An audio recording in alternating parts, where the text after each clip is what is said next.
Hello, welcome to a brand new day of free-to-play here on Magic the Gathering Arena. Get the dish on the latest with me, Lord Rumfish. I had a little bit of a hiatus there. I was working on my D&D books.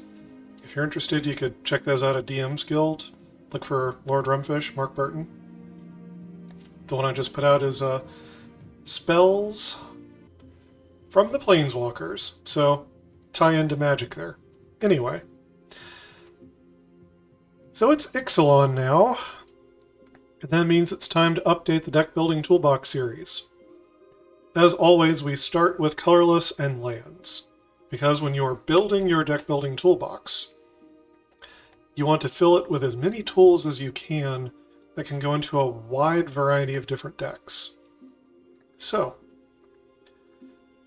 colorless cards can go into any deck, and lands can help you put together the decks that you're most interested in. I'm not a big advocate of taking lands just for mana fixing. I think the common and uncommon lands do a great job of that. But we'll take a look anyway. Starting with the colorless cards, and these are small groups, so we're going to mix the commons in with the mythics. It's all in here. Buried Treasure is an interesting one. So, it reminds me a little bit of the card from New Capenna, but that one's green, where you get a citizen. It's a treasure, so you can sack it for mana. You can also pay white, blue, black, red, green, tap and sack it, and draw 3 cards. This one, you don't have to have green or any color of mana, really, to use. Same deal, can fix and accelerate your mana once. And then from the graveyard, you can pay 5, exile it, and discover 5. Which is at the very least going to draw you a card. If you don't want to cast the card you flip off of Discover, you can always just put it into your hand. But Discover 5 is a pretty good amount. You're very likely to get a decent hit off of Discover 5. Is this card playable in Standard? I think it's kind of borderline, if I'm being honest. It's maybe. I'm not sure if it's quite there, but the thing is it's a common. So if you want to brew with it, you're not out a lot of wild cards to test with this card. Treasure Map, this is a reprint. Now, I don't have any copies of this because I was not good at collection building when I was playing Arena during original Ixalan. But I remember the card. I remember playing against it. I remember having it in real life. So, this is a pretty great little artifact, which is not as good in multiples. So, cost 2, 1 and tap to scry 1. You put a landmark counter on this. So, it builds up to 3 counters as you use it. And you can probably use it right away the first turn you play it, unless you drop it on 2. And once it hits the 3rd counter, which is pretty easy, then you transform it and you get 3 treasures. So right there, you accelerate from the 1 mana you put into it that turn to 3 extra mana of any color. And very often, it's great to use the treasure cove to sack treasures to draw cards if you've got the space and time necessary. But sometimes it's worth it to get that blast of extra mana that turn to cast something you really need to cast. Like, I don't know, Farewell or something. And either way, it's a pretty great card. It gets you 3 scries, ultimately it makes you 3 treasures and gets you an extra land. It's just a really good glue card. Now, it's not as great in multiples, because unlike some things that can discard extra copies of themselves or just draw you more cards, if you get more copies of them, like Reckoner Bankbuster,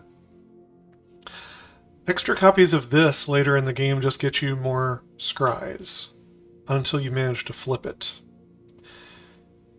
And that's not as good. You know, you can go up on the number of copies of this if you want to make sure that you hit it on turn 2, but I don't know how crucial that is.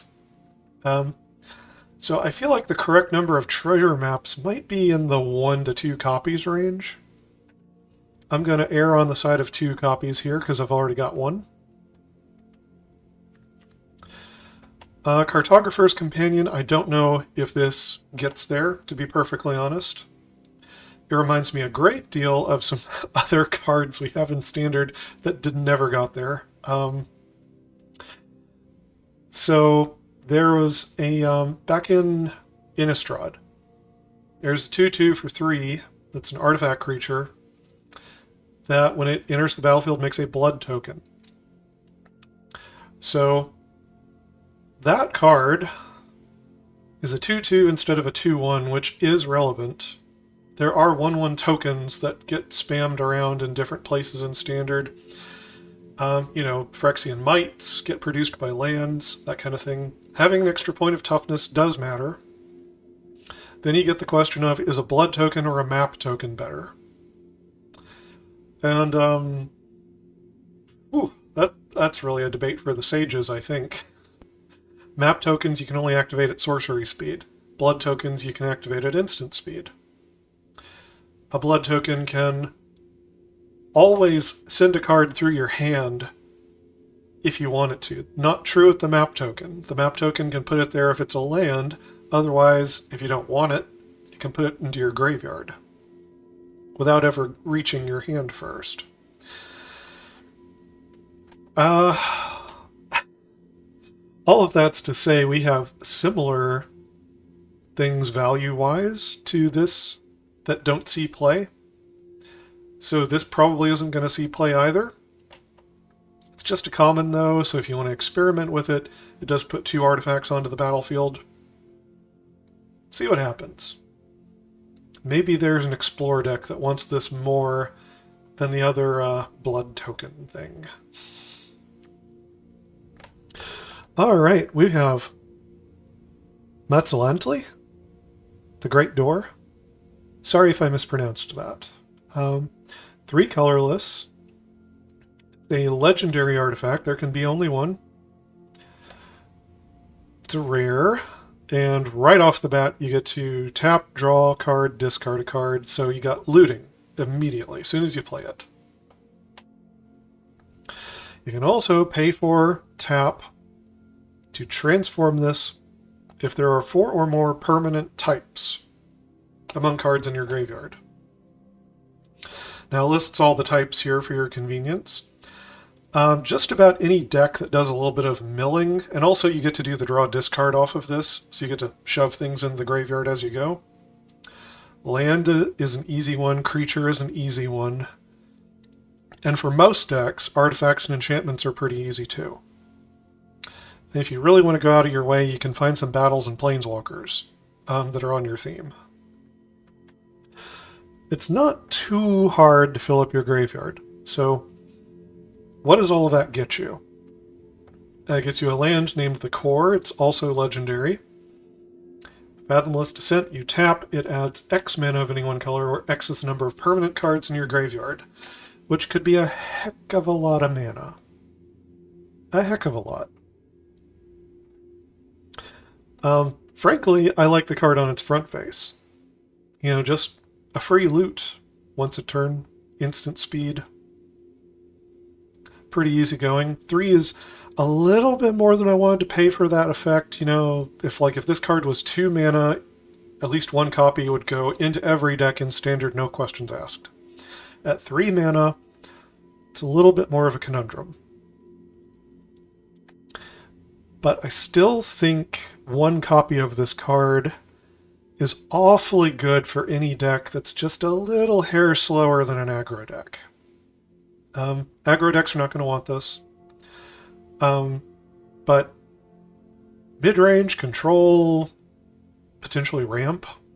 I mean, ramp often needs help lining up the right cards into its hand at the right time. You know, you could have all 7 drops and no ramp, or you could have all ramp and no 7 drops. So there are a lot of deck archetypes where I feel like this card could play a role. It's, yeah. Do I have to keep selling you on it? One copy. Alright, Sunbird Standard. I'm not as certain about this one. So there are better cards that exist in Standard, like the Celestis. Of course, the Celestis is legendary. And there are some other mana rocks at the 3 mana point that compete with what this is doing. This is a pretty good one, though. Taps to make a mana of any color. 3 colorless, pretty standard rate there. Then you have craft with 1 or more for 5 colorless. So it's sorcery speed, pay 5, exile this with 1 or more other permanents you control, and or cards from your graveyard. Now, if I'm reading that line of text correctly, does that mean it could be any card in your graveyard, not just a permanent? Or does it have to be a permanent when it's in your graveyard as well? I'm not 100% sure, but... Then you exile this, return it transformed. It's a creature. Its power and toughness are equal to the number of colors among the exiled cards used to craft it.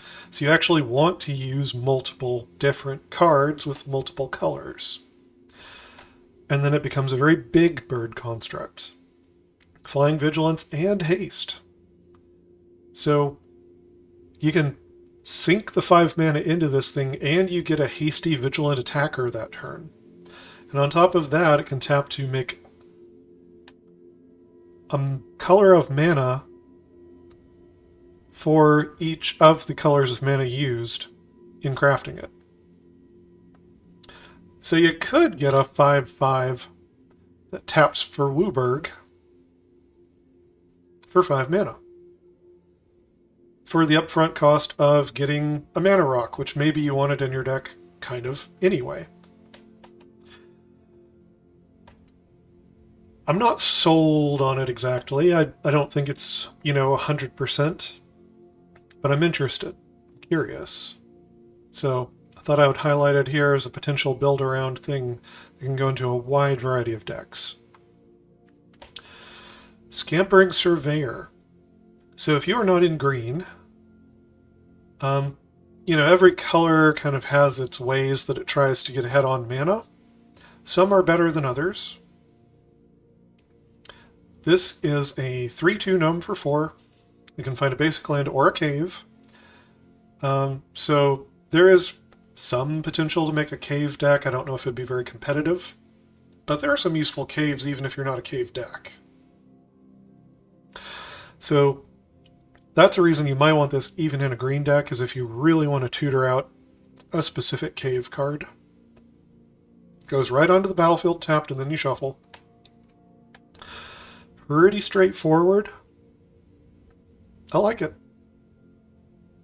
It's a pretty decent ramp piece. This kind of card would definitely see play, 10, 15 years ago. A little less certain now, and Best of 1 can be a pretty aggressive format, but I wouldn't count this card out. Not completely.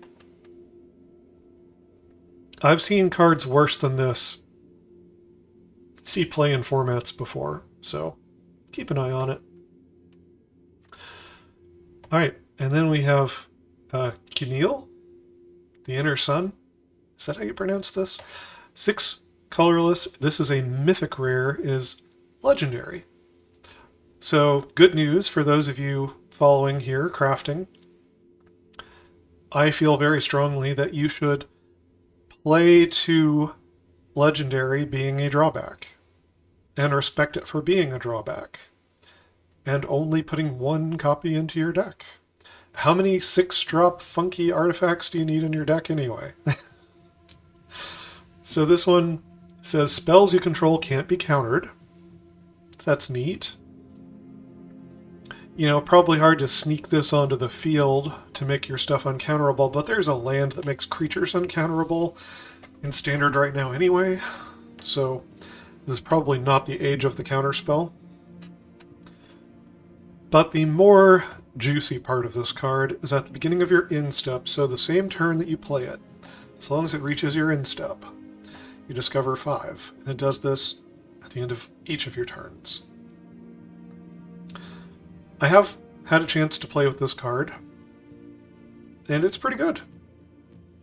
If you don't want to cast it right away, you can always just put it in your hand as drawing a card. But it can also cast it for free, and very often, yeah, it's a good choice. It's a good move.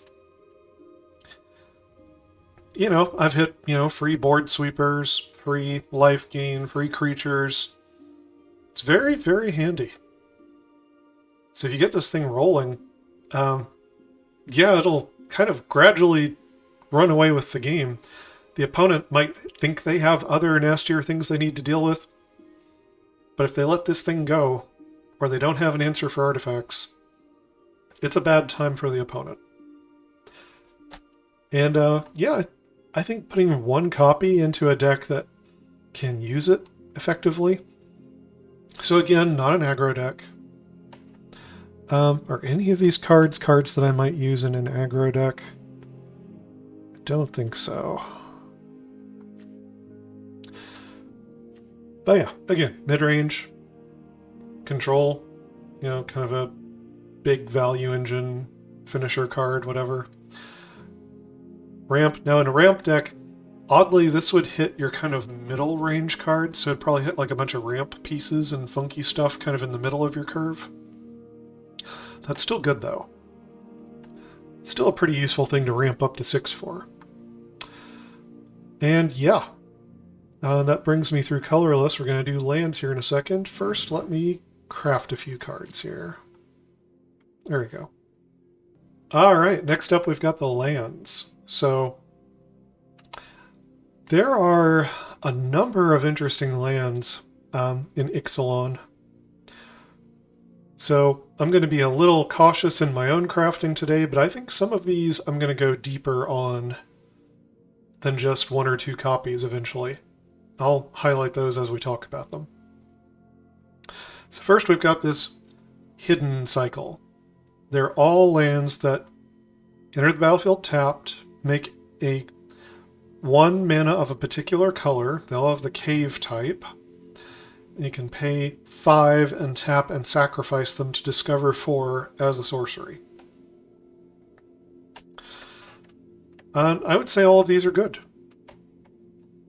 So there was a land cycle in New Capenna, lands that had 2 colors that they made, enter battlefield tapped. You can pay 4 and sack them to draw a card. Discover 4 can do the same thing. It can draw you a card that costs 4 or less from your deck. But you can also play it. So, you sink in 5 mana, potentially get back 4. I think these are pretty good. The question is, how good? How good are they in a standard format that's pretty aggressive? Oh, it's up to you to discover.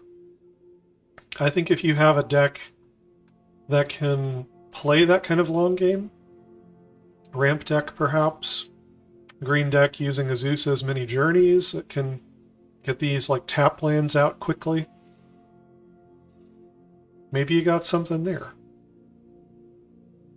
Oh, we looked at that robot who can fetch up a cave. I'm just saying these are only commons. These are only commons, and the the mana value proposition on these is not bad. All right, we have the Restless cycle. These are rares. They all turn into creatures, and all of the creatures do stuff. They all give you something when they attack. So the blue-white one, they all enter the battlefield tapped. They make 2 colors of mana. Looks like it is an allied color pair, set of 5. This one can turn into a 2/3 bird with flying. Whenever it attacks, you get a map token. Map tokens, I like them. You can only use them at sorcery speed, but they let you explore. That can make your creatures bigger, including this land, because this land can be a creature. Can also draw you more lands. It can filter cards, into your graveyard if you don't need them. I think this is a pretty solid man land here. Creature land. Restless Reef. This is the blue-black one. You can pay 4. This one becomes a shark with Death Touch. It's a 4/4. It's a pretty good body on the field. It's not the worst blocker. But if you attack with it, target player mills 4 cards. You can definitely build your deck to take advantage of self-mill. You could also put this to use to mill the opponent as another angle of attack in a milling deck. All the way around seems useful. I like it. Restless Vince, black-red. So for 3 mana, this becomes a 2/3 black-red insect with menace. So, kind of hard to block. When it attacks, you may discard a card. If you do, draw a card. So this is the red rummaging ability, where instead of drawing the card first, you have to discard the card first. That's still an exceptionally good ability. It's not hard at all to hold back a land or two in your hand if you're getting flooded out a little, and just kind of keep it back to cycle through and find what you need as you move forward through the game. So yeah, I like this one. These are all pretty good. Restless Ridgeline. This is red-green. 4 mana becomes a 3/4 red and green dinosaur. No keyword on that. Whenever it attacks, another target attacking creature gets +2/+0 until end of turn, and you untap that creature. I had a chance to play with this land in Draft. It's dangerous, for sure. It's very dangerous, but it's for a different kind of deck than some of these other lands are. If you're going to make a red-green control deck, and yes, you can make a green control deck. I have done it more than once. I'm not lying. I own one in real life.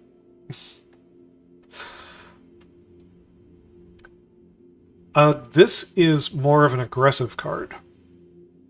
This is a card that wants you to have other creatures on the battlefield because its attack trigger cannot bolster itself. Right? Like, just at a baseline, if you didn't have another creature to pump up with it, then it would not be as dangerous as the Restless Reef, right? That's a 4/4 with Death Touch.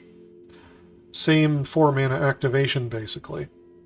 So this one, you really want another creature to get in there with to attack. And for extra bonus points, since it untaps that creature, it could have a tap ability. Something to think about. I mean, all of these are good. But I think maybe this one doesn't go into quite as many decks on its own. And Restless Prairie. The green-white. 4 mana makes it a 3/3 llama. And whenever it attacks, other creatures you control get +1/+1 till end of turn. Kind of the same conversation as the Restless Ridgeline. Right, this one's even less threatening than the Ridgeline. It's just a 3/3 instead of a 3/4. But if you have a bunch of tokens, if you've gone wide, then the amount of power and toughness this puts out could far surpass the other lands. Which means that there's a particular kind of deck that wants it. Yeah, you can put it into other decks that have green and white in them, and it'll be fine. Creature lands are always kind of handy to have around. But these two at the bottom here need to be paired with other creatures to be at their best. I think all of them are worth crafting, probably. But there's a finite number of rares and mythics that every person has. I'm going to craft one-ofs, of these.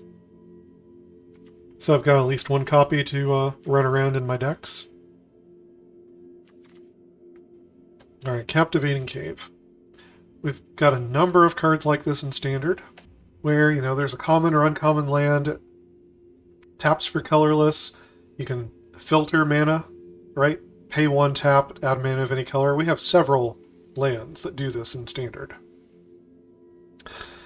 The extra ability on this card is you can pay 4, tap, sack it, put 2 +1/+1 counters on a creature, activate only as a sorcery. That's a useful ability. Even at sorcery speed, it's useful.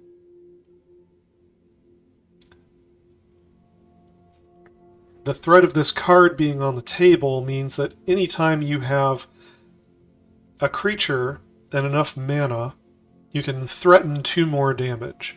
And that can matter a lot to a Planeswalker on the opposite side of the table.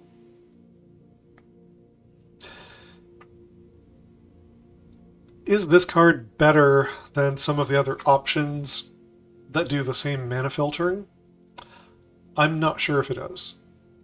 We've got one that does a scry when you play it. We've got one that makes Power Stone tokens for like 4 or 5 mana on tap. This one sacrifices to add 2 counters.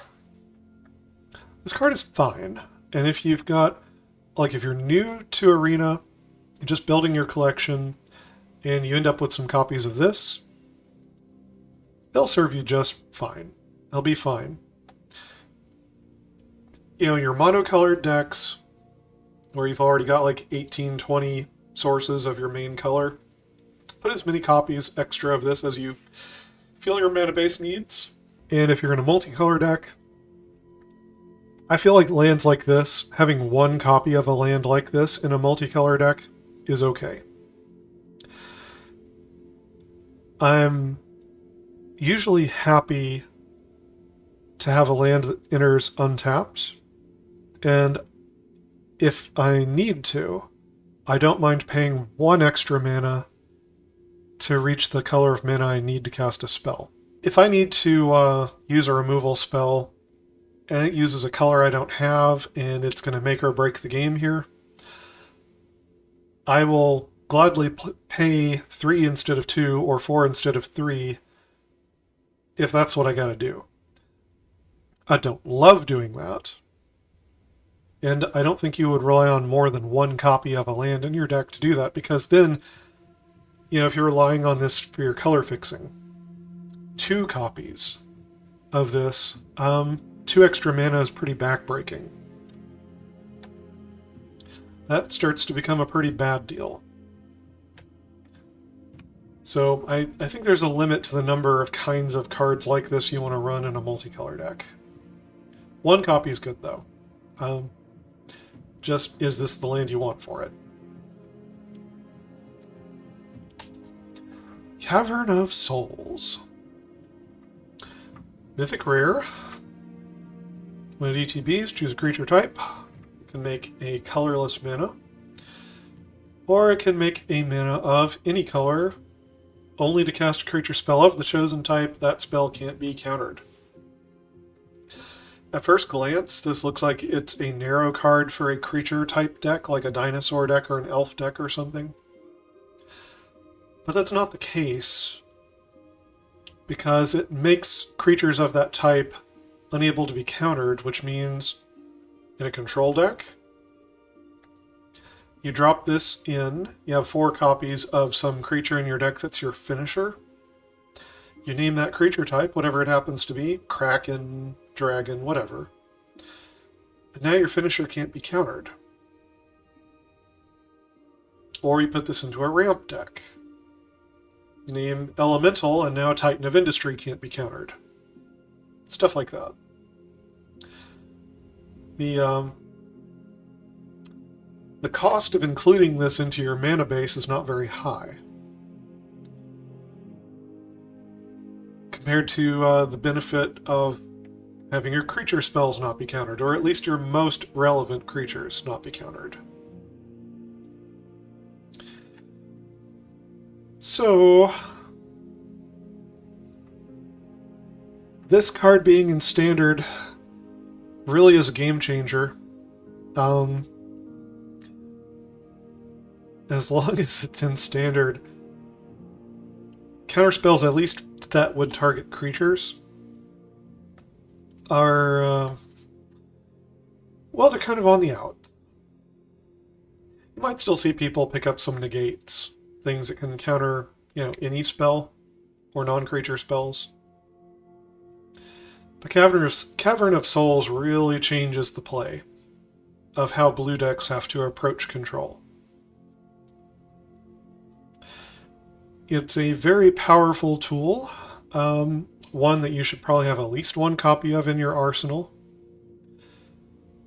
And if you have a lot of decks that, are creature type heavy, like humans. Humans could easily be, 2, 3, 4 color deck, whatever.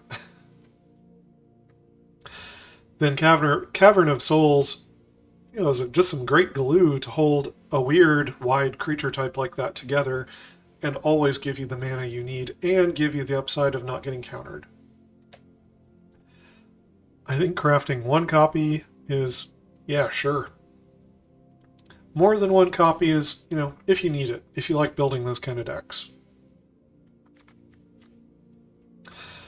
Cavernous Maw, I'm not going to tell you to go out and craft this card. This one is speaking to the existence of a cave deck.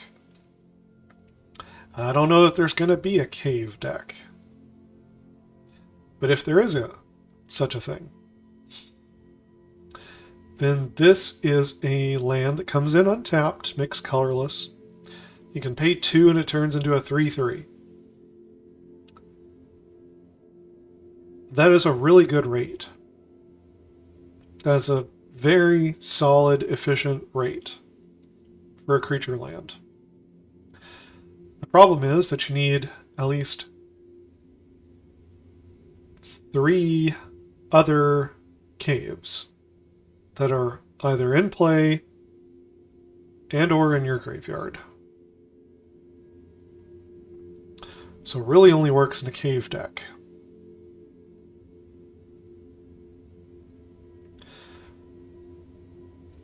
That means it's kind of a narrow application. So I'm actually going to recommend that you don't craft this card unless the cave deck really speaks to you. If you really love the idea of the cave deck and you absolutely want to make it, then yeah, this card's going to be good for that deck. It's just an uncommon.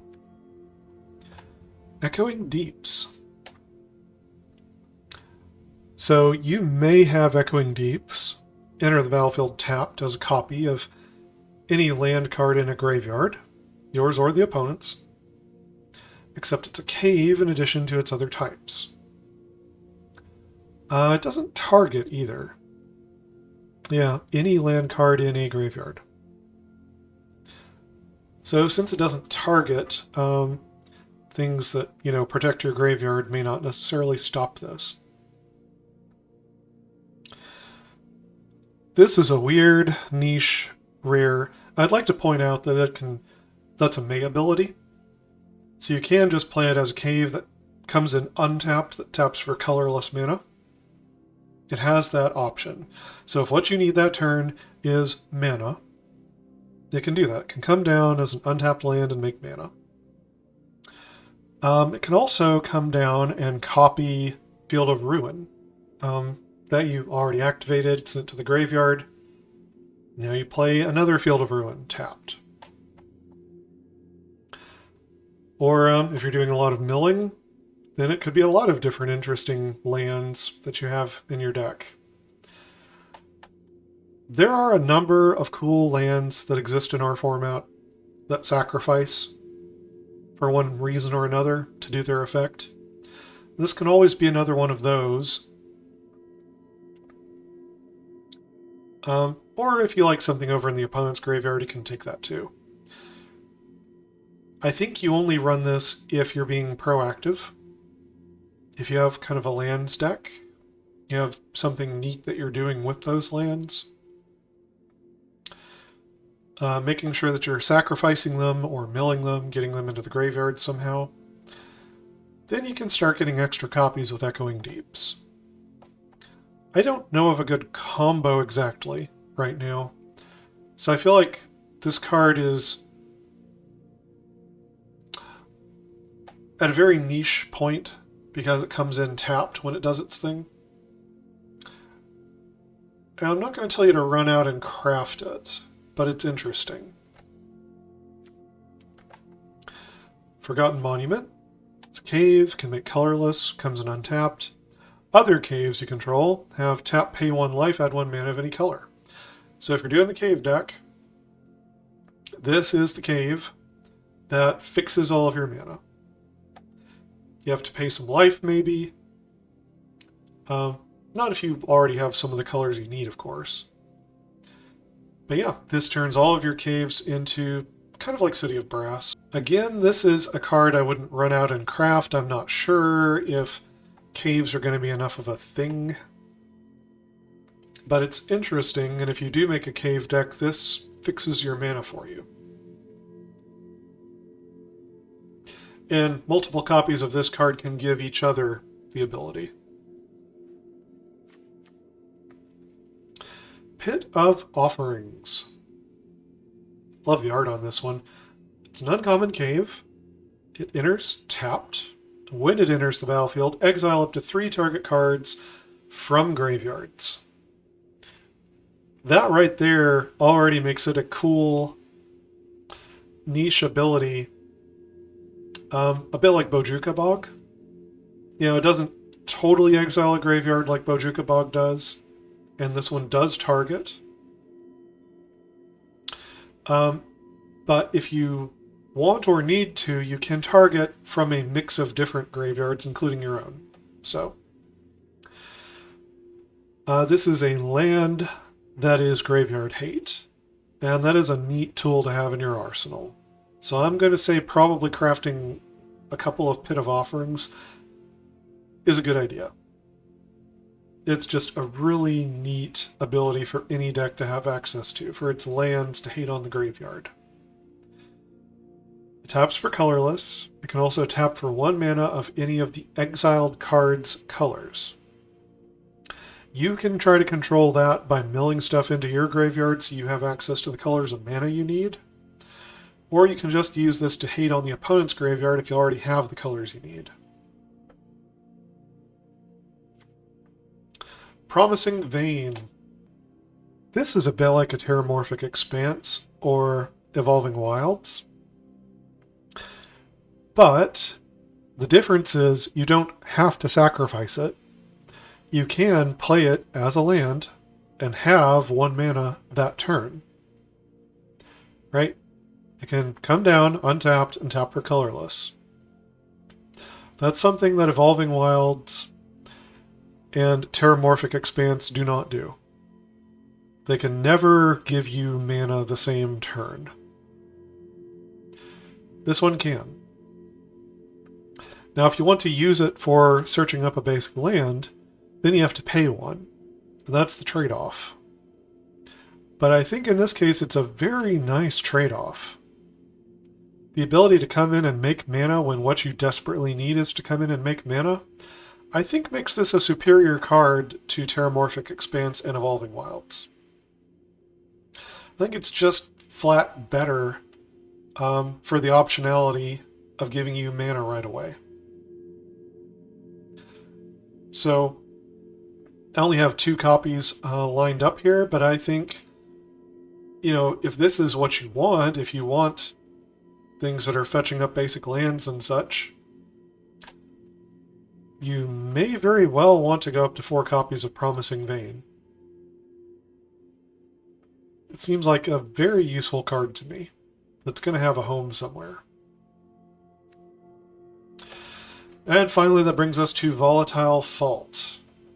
This is a new non-basic land destroyer. It's a cave, it comes in untapped, taps for colorless. You can pay 1 and tap and sack it to destroy a non-basic land an opponent controls. That player may search their library for a basic land, put it on the battlefield untapped, then shuffle. You create a treasure token. So you do not replace the land that you spent when you do this. You get a treasure token. So you get a temporary bump of mana to replace your permanent source of mana that you got rid of. And that makes the use case on this card a little bit more nuanced. We've already got, Demolition Field and Field of Ruin in the format, and those are great. You should be using them. It doesn't avail you against like mono red or mono black or whatever, but although sometimes those colors will run like a colorless man land, so you can still find something to blow up. Or the channel lands sometimes, but those two do a great job already. And then we get this third option, Volatile Fault. And it doesn't replace itself with another land, it just gives you a treasure token.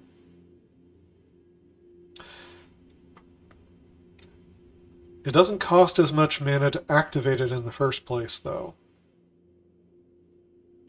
Right, those other lands, normally you count it kind of like, okay, turn 3, I play, Field of Ruin, activate the Field of Ruin for a total of, 3 mana, right?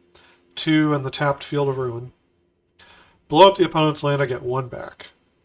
Volatile Fault is 1 less mana to activate. So turn 2, you can activate a Volatile Fault if you wanted to. Don't know if that's a good idea, but you could. Or later turns in the game, it still nets you back 1 mana, technically speaking, just not forever. It's just a one-time bump. But it's 1 less to activate, it nets you back the same amount. So it's easier to fit it into your mana sequencing in the short term. It's a neat card. So should you use it? Should you run 4 copies of it? I feel like I like Field of Ruin and Demolition Field better. It's not hard for me to build enough, basic lands into the mana base to make sure I can use those. This one, interestingly, you could use even if you don't have any basics in your deck. And maybe that's one of the scenarios where you would consider this one. You're not running basic lands anyway. Why not just hit them with a Volatile Fault? You can be basics checking them while not being concerned about passing the basics check yourself.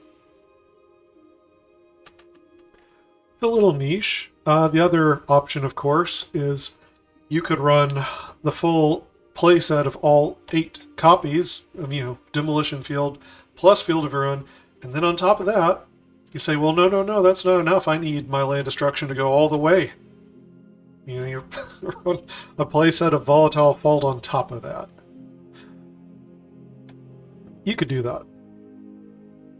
I don't think you need 4 copies. But it plays around in an interesting space. And if you're building a land destruction deck in Standard, those are probably the core cards of your deck. You need to treat them almost like spells. So your mana base can be enormous. You can be running like 30, 35 lands, whatever, but a bunch of those lands you are committing as land destruction spells. It's food for thought. I think crafting 1 or 2 of this is probably fine. Alright, let me put my money where my mouth is here. Redeem some wild cards. There we go. And that brings us to the end of Colorless and Lands for Ixalan. I'll be jumping into monocolor, starting with white next time. All of the colors, everything. There's a lot of neat stuff in this set. So it's exciting. I'm happy to be covering it all for you. Anyway, you know the drill. Like, subscribe, do the YouTube stuff. Until next time, never stop honing your critical thinking and empathy.